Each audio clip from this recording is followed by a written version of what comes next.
Kalau gue tanya ke lu, iPhone berapakah yang paling murah, pasti gue yakin lu ngejawab. Ini kan ini kalau orang waras ya. iPhone 6, iPhone 5s, iPhone 4, iPhone 4s, iPhone 3G, dan ya banyak lah perkataan sebutan-sebutan iPhone-iPhone yang mereka ucapkan. Dan kalau iPhone termahal, iPhone berapa udah jelas nih, lo bisa lihat di sini. iPhone 12 Pro Max yang ada di sebelah kanan ini. Nah, jawaban itu sirna semua dan beda dengan ketika ya lo tanya ke gue iPhone berapa yang paling worth it dan paling murah. Ini dia nih jawabannya, iPhone 6 bypass pula ya kan, anjay, bypass gitu ya kan. Enggak, jadi gue bikin konten bypass ini karena ada beberapa penonton gue di video-video gue sebelumnya nyuruh gue, bang, review iPhone bypass lagi, bahas iPhone bypass lagi, udah mulai jarang nih ngebahas. Oke, jadi di video kali ini gue bakal coba ngebahas, dan gue mulai dari mana nih? Mulai dari penggunaan dulu kali ya. Overall, iPhone bypass itu lo bisa pakai SIM card tergantung lo bypassnya jenis apa. Ada yang premium, ada yang biasa, dan bahkan ada yang baterai habis lo ya colok lagi gitu. Keren, agak rebet, agak rebek, dan ya gitulah. Dan sejatinya iPhone bypass itu kalau buat fungsional ya, kalau lo yang varian premium ya itu nggak bakal ada masalah. Mulai dari kamera nih lo bisa lihat, kameranya enak, endes lah pokoknya ya, layak kayak iPhone pada umumnya, nggak ada masalah lah pokoknya di perkamera-kameraan. Tuh lo bisa lihat hasil jepretannya. Dan apa sih kekurangan iPhone bypass? iPhone bypass itu gue yakin lu udah pada tahu lah ya. Jadi kayak gimana gitu. Tapi gue di sini pengen nyoba sedikit nge-refresh aja sih konten-konten bypass yang ada di YouTube. Nah, kalau dilihat dari segi layar, lu bisa lihat juga layar yang gue punya ini KW, bukan bawaan original Apple. Tapi overall layar KW-nya ini masih enak meskipun KW ya. Terus nih brightness-nya juga normal, terus fungsi-fungsinya ya kayak biasa lah pada umumnya. Cuman yang Bepas yang gue punya ini nih bukan yang premium, bukan yang selular. Bepas premium biasa, bukan yang varian selular ya. Jadi ya cuman bisa WiFi aja, WiFi only. Dan lebih parahnya lagi, nih ya, kalau dari segi harga nih worth it sekali cu, worth it sekali. Tapi bukan worth it buat dibeli ya, bukan worth it buat dibeli. Gue sangat-sangat tidak merekomendasikan lu buat beli iPhone Bebas, seriously. Nah di sini kalau lo bisa lihat, mulai dari buat Bluetooth ya, cara cara ngetes paling simpel Bluetooth itu buat ngetahuin ini bypass atau iPhone yang sinyalnya bermasalah, ya kan? Lo pasti susah kan? Cara ngatasinnya tuh simpel, tes pengiriman via Bluetooth ke sesama produk Apple pakai AirDrop. Kalau itu bisa berarti itu memang fix bypass, nggak bisa pasang SIM card. Karena kalau yang rusak, yang nggak bisa pasang SIM card karena bukan bypass tapi nggak bisa SIM card, itu rusak IC, Bluetoothnya biasanya nggak main. Nah di sini gue memori internalnya 128 GB, dan gue dapetin iPhone ini berapa harganya? 750 ribu rupiah. Gue dapet iPhone 6 dengan memori internal 128 GB. Yeay, anjay. Biasanya kalau lo beli iPhone ya kan 700, pasti ini kalau orang waras ya. Kalau orang waras beli iPhone harga 700, pasti iPhone 5s 16 GB, ya kan? Nggak jauh-jauh. Kalau buat kesehatan baterai, ya ini fake lah ya, maksudnya udah gantian lah baterainya ya kali gitu. Nih HP udah bangkotan, baterai health-nya masih seger, fresh, nggak ada itu kayak gitu gitu. Dan yang bebas yang gue punya ini, bentar nih, gue masukin passcode dulu cu. Nah bebas yang gue punya ini, dia fingerprintnya nggak bisa cu. Tuh lu bisa lihat tuh. Nah jadi kalau lo lihat dari segi fungsi, ini nggak bisa pasang SIM card, tapi gue dapat memori internal 128 GB buat browser lancar. Ya OS-nya masih support lah aplikasi kekini-kinian, jadi tapi ya nggak bisa update software loh, bebas. Dan buat pemakaian lain-lain normal selain SIM card buat nelpon, SMS, internet semua lancar, lanjai, nggak ada masalah. Sekarang yang paling gue betain kalau beli bebas itu ya layar ya, lo bisa lihat nih layarnya KW.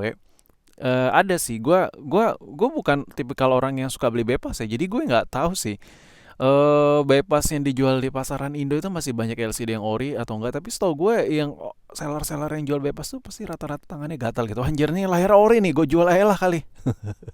Soalnya maklum cu, ya namanya bypass itu ya kalau jual LCD ori kayak gimana gitu, kayak berat hati gitu. Soalnya LCD ori itu masih bisa diduitin lagi.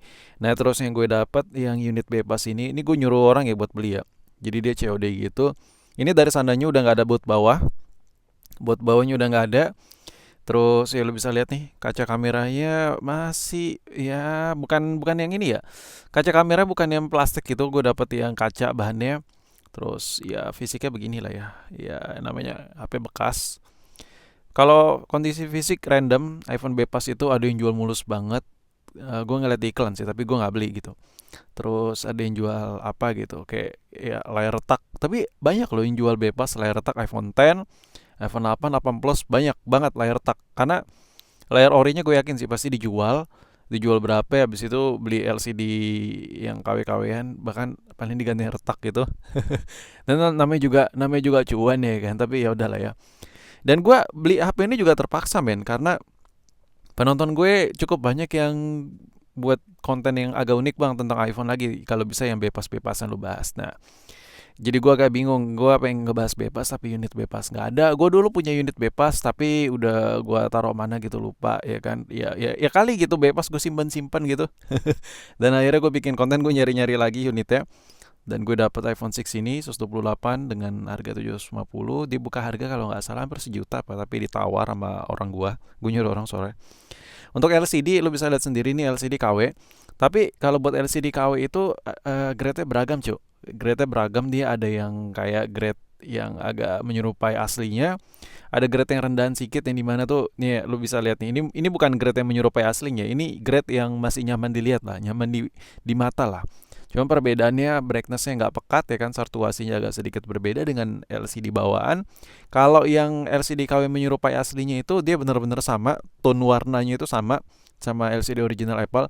Hanya saja perbedaan paling simpel buat lu lihat, coba lu brightness-nya lu fullin LCD ala-ala original yang mahal, LCD KW yang mahal sama LCD original Apple. Itu kalau brightness-nya digedein, LCD original Apple sedikit lebih terang. Bedanya di situ, dan kualitas kacanya juga beda sih. Tapi kalau ngeliat dari kualitas kaca agak susah sih. Tapi intinya Bepas yang gue dapat ini baut bawah nggak ada, kondisi fisik bisa dibilang 70-80% lah. Kenapa bukan 90? Karena lecetnya bukan lecet lecet pemakaian, ini kayak lecet jatuh terbentur gitu, cu. Ngomongin soal LCD KW yang gue dapat di unit Bepas ini harga 750 ribu ini, gue nggak ada ngalamin ghost touch atau gimana. Tapi di sini gue warning sedikit, kalau lo beli iPhone yang second yang resiko touchscreen-nya lari-larian bermasalah, itu di generasi ke-5, 5S, 5C, nah itu hati-hati lo kalau beli. Karena LCD-nya tuh suka lari-larian, kadang seperti itu. Sama kalau kita cari lagi unit yang bermasalah, biasanya yang ada di pasaran, itu iPhone 6s. iPhone 6s itu sama 6s Plus, dia karena teknologi layar ada 3D touch, jadi si pabrikan KW itu kadang ngebuat layarnya itu sensitivitasnya agak ngaco. Jadi ya gitu deh. Gue dulu waktu bantuin service center benerin si iPhone 6s, tumbukan-tumbukan LCD yang dari Cina itu ada puluhan pak ya kan, ratusan piece LCD. Itu gua testing satu-satu ya kan. Anjay, cerita masa lalu nih. Itu LCD-nya banyak yang bermasalah men, seriusan. Jadi buat iPhone 6s itu yang LCD yang nggak original, ya lu wajib hati-hati sih. Kadang sensitivitasnya kurang. Nah, ngomongin balik lagi soal iPhone Bepas ini, ya lu bisa lihat sendiri layar Bepas yang gue punya ini cerah, enak ya kan. Ini yang gue bilang tadi, ini bukan yang grade menyerupai aslinya, tapi ini grade yang nyaman. Nyamannya apa? Brightness-nya oke, lu bisa lihat tuh di cahaya yang terang, enak, masih kelihatan warnanya masih nyala. Dan ini gue coba bongkar iPhone Bepas gue kasih lihat ke lu biar totalitas gitu reviewnya. Ini kalau dilihat, nah baterai gantian dari mana? Taunya simpel banget. Baterainya ini masih diplastikin, anjay lah, ini apa ya, kebiasaan kang servis, pager banget gitu ngelepasin plastiknya seharusnya dilepas, baru dilengketin ke bodinya. Terus iPhone Bepas gue ini udah bekas servisan, lu bisa lihat tuh tambelan sana sini ya kan, tuh lu bisa lihat tuh. Ya gitulah ya, tapi mau diapain lah ya, namanya juga harga yang murah. Oh ya, HP ini tadi sempat restart 2 kali apa 3 kali apa. Itu di kondisi persen. Lupa gue 60 apa 70%. Restart tiba-tiba mati, nggak mau nyala, gue colok, tiba-tiba baterainya itu ngedrop parah. Ini baterainya KW parah, udah bermasalah lah. Dan conclusion, overall, kesimpulan dari video ini, gue tidak menyarankan lo, nggak ngerekomendasiin banget buat beli iPhone Bepas. Tapi setidaknya kalau lo tahu riwayatnya, misalnya teman lo punya iPhone Bepas, terus lu tahu riwayatnya tuh HP dia dulu lupa password atau apa, akhirnya dibepas sama dia, oke monggo beli. Tapi kalau kayak lu nyari-nyari di forum-forum di pasar gitu, pasar-pasar penjual online nyari yang bebas, kayaknya gimana gitu, iya gak sih?